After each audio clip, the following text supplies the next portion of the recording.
Um navio mercante grego, construído 4 séculos antes de nossa era, repousa a mais de 2.000 metros de profundidade sob uma camada de água escura. Seus mastros continuam de pé, os lemes estão no lugar e as marcas das ferramentas dos carpinteiros antigos permanecem visíveis na madeira, como se tivessem sido esculpidas ontem. Em qualquer outro oceano do planeta, essa estrutura teria sido devorada por organismos marinhos em poucas décadas, deixando apenas metal e silêncio. No entanto, neste ponto isolado, o tempo parece ter congelado, porque certas profundezas funcionam como cofres perfeitos, capazes de suspender as leis naturais da decomposição por milênios. Para compreender esse fenômeno, é preciso primeiro olhar para o destino comum de tudo que afunda nos oceanos do mundo. Quando um navio de madeira naufraga no Oceano Atlântico ou no Mar Mediterrâneo, ele inicia uma corrida rápida em direção à invisibilidade. O oxigênio dissolvido na água sustenta uma vasta cadeia de vida, desde grandes peixes até micro-organismos invisíveis a olho nu. Entre esses habitantes silenciosos, destaca-se o molusco bivalve conhecido popularmente como gusano ou cupim do mar. Esse organismo possui uma capacidade única de digerir a celulose da madeira, perfurando os cascos dos navios até transformá-los em estruturas frágeis que desmoronam sob o próprio peso. Em águas rasas ou profundas com níveis normais de oxigênio, uma embarcação de madeira raramente sobrevive intacta por mais de um século.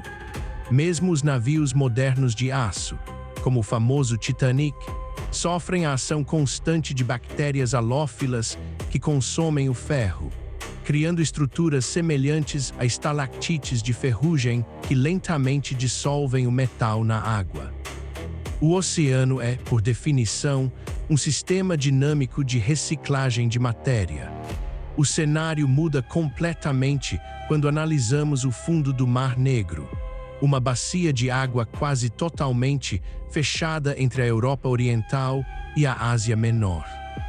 Em meados da década passada, uma expedição arqueológica equipada com tecnologia de mapeamento tridimensional e veículos submarinos operados remotamente varreu o leito desse mar.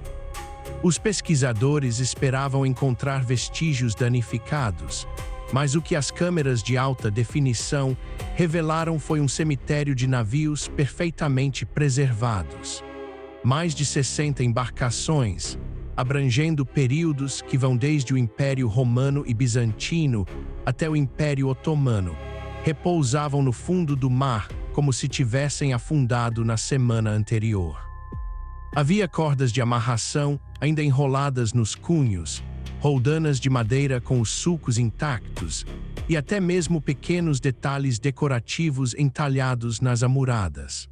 A descoberta desafiou a compreensão comum sobre a durabilidade dos materiais orgânicos na água e direcionou a investigação para as características físicas únicas desse ambiente. A primeira grande pista para desvendar esse mistério reside na geografia peculiar do Mar Negro. Ele é uma bacia quase isolada, conectada ao Mar Mediterrâneo apenas pelo Estreito de Bósforo, um canal extremamente estreito e raso. Ao mesmo tempo, o Mar Negro recebe uma quantidade massiva de água doce de alguns dos maiores rios da Europa, como o Danúbio, o Dnieper e o Dniester. Essa configuração cria um sistema de abastecimento de água duplo e altamente desequilibrado, que molda a dinâmica física de toda a bacia. A água doce que chega dos rios é mais leve e menos densa, permanecendo na superfície. Enquanto isso, a água salgada que consegue entrar pelo Estreito de Bósforo é significativamente mais densa e pesada, afundando diretamente para as partes mais profundas da bacia. Essa diferença acentuada de densidade e salinidade cria um fenômeno físico conhecido como estratificação permanente. Em oceanos abertos, os ventos, as tempestades e as variações sazonais de temperatura promovem uma mistura vertical constante da água, levando o oxigênio da superfície para as profundezas e trazendo os nutrientes do fundo para o topo. No Mar Negro, essa mistura vertical simplesmente não acontece. A diferença de densidade entre a camada superior de água doce e a camada inferior de água salgada é tão grande que funciona como uma barreira física invisível, uma fronteira intransponível chamada de pycnocline. O resultado é a divisão do mar em dois mundos completamente distintos que nunca se misturam. A camada superior, que se estende até aproximadamente 150 metros de profundidade, é cheia de vida, oxigenada e influenciada pelo clima externo. Abaixo dessa profundidade, no entanto, a realidade física se transforma de maneira drástica. Como a água profunda não consegue subir para a superfície para ser reoxigenada pelo ar, e a água da superfície não consegue descer, o oxigênio que existia na camada inferior foi completamente consumido há milhares de anos. Essa ausência total de oxigênio cria uma vasta zona anóxica, que abrange cerca de 90% do volume total do Mar Negro. Sem oxigênio, a vida como a conhecemos se torna impossível. Essa transição abrupta para a anoxia representa a ruína de quase todos os organismos decompositores. O cupim do mar, que necessita de oxigênio para respirar e realizar seus processos metabólicos, não consegue sobreviver abaixo da linha dos 150 metros. Sem esse predador natural da madeira, os navios que afundam além dessa fronteira invisível ganham uma imunidade biológica quase absoluta. As bactérias aeróbicas, que também dependem do oxigênio para quebrar a matéria orgânica, são igualmente excluídas do processo de decomposição profunda. O fundo do Mar Negro torna-se, portanto, um deserto biológico onde o processo de apodrecimento é interrompido.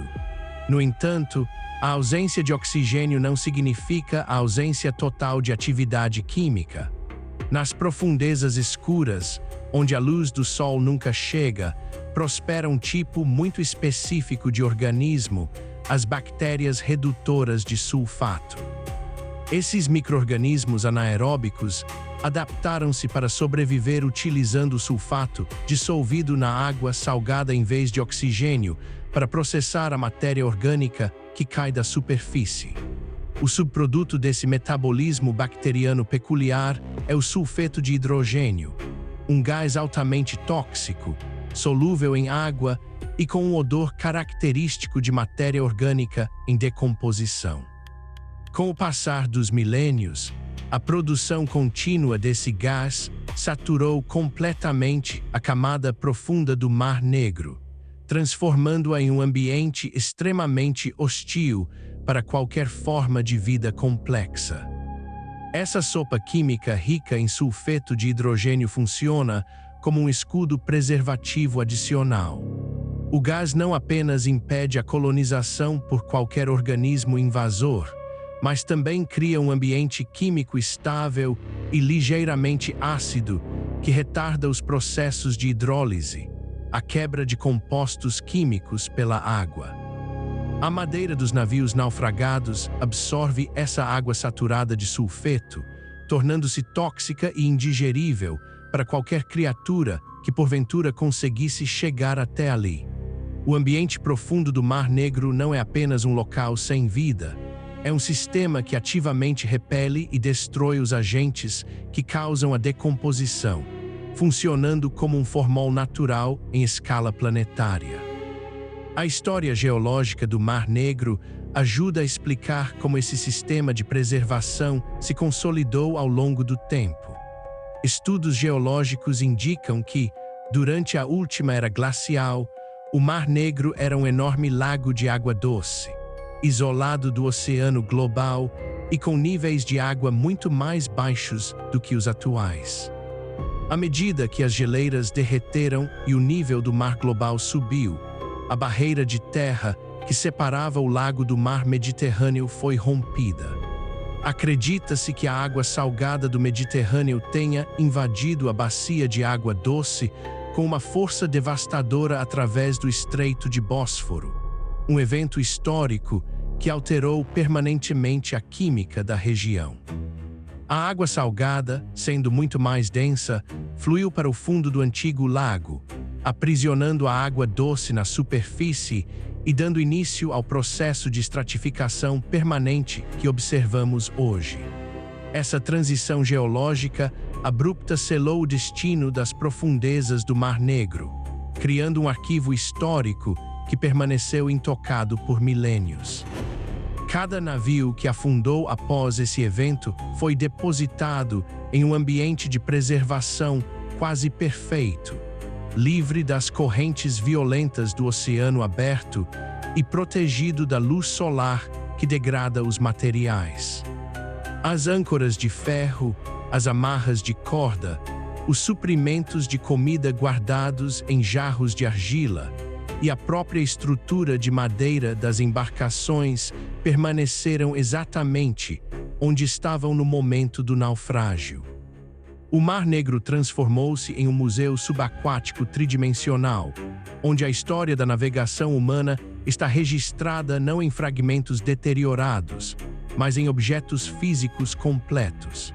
Esse sistema de preservação extrema revela que a estabilidade de certas estruturas não decorre de sua própria resistência, mas da ausência das forças que normalmente promovem a mudança. A madeira, um material essencialmente biodegradável e efêmero na superfície da Terra, adquire uma durabilidade quase mineral quando isolada dos ciclos biológicos de consumo e renovação. O segredo da imortalidade desses navios antigos não está na força de sua construção, mas na hostilidade absoluta do ambiente que os acolheu. O mundo físico frequentemente nos apresenta uma dinâmica de compensação, onde a ausência de vida em um determinado espaço é o preço exato cobrado para a conservação perfeita do passado. Ao observarmos as imagens desses navios intactos no fundo do Mar Negro, percebemos que eles só conseguiram escapar da destruição do tempo porque foram depositados em um lugar onde o próprio tempo, do ponto de vista biológico, foi impedido de operar. A imobilidade dessas estruturas de madeira no fundo do mar nos lembra que a preservação de nossa história muitas vezes depende de fronteiras físicas invisíveis, onde a vida recua para que a matéria possa durar.